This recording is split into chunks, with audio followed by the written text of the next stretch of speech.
احمد رضا بریلوی کے خلیفہ نعیم الدین مراد آبادی نے اپنے امام سے کہی، حضور کی کتابوں میں عقائد باطلہ کا رد ایسے سخت الفاظ میں ہوا کرتا ہے کہ آج کل جو تہذیب کے مدعی ہیں وہ چند سطریں دیکھتے ہی حضور کی کتابوں کو پھینک دیتے ہیں اور کہتے ہیں کہ ان کتابوں میں تو گالیاں بھری ہیں، اور اس طرح وہ حضور کے دلائل و براہین کو بھی نہیں دیکھتے اور ہدایت سے محروم رہ جاتے ہیں۔ لہٰذا اگر حضور نرمی اور خوش بیانی کے ساتھ رد فرمائیں تو نئی روشنی کے دلدادہ جو اخلاق و تہذیب والے کہلاتے ہیں وہ بھی حضور کی کتابوں کے مطالعے سے مشرف ہوں اور حضور کے لاجواب دلائل دیکھ کر ہدایت پائیں۔ صدر الافاضل کی یہ گفتگو سن کر امام اہل سنت آپ دیدہ ہو گئے اور فرمایا، مولانا تمنا تو یہ تھی کہ احمد رضا کے ہاتھ میں تلوار ہوتی اور احمد رضا کے آقا و مولا کی شان میں گستاخی کرنے والوں کی گردنیں ہوتی اور اپنے ہاتھ سے ان گستاخوں کا سر قلم کرتا اور اسی طرح گستاخی اور توہین کا سد باب کرتا، لیکن تلوار سے کام لینا اپنے اختیار میں نہیں۔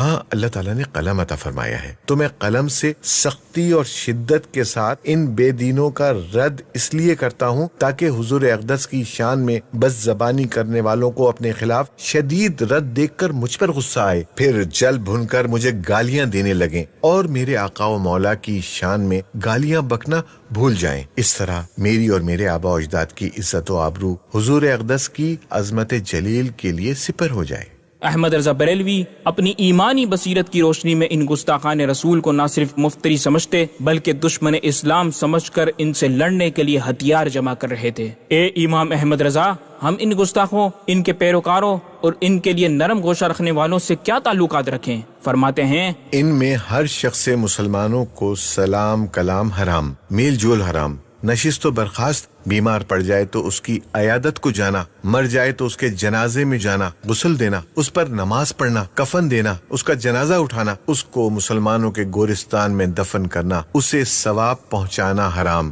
بلکہ خود کفر و قاطع اسلام۔ صلح کلی نبی کا نہیں سنیوں، صلح کلی نبی کا نہیں سنیوں، سنی مسلم ہے سچا نبی کے لیے، سنی مسلم ہے سچا نبی کے لیے۔ احمد رضا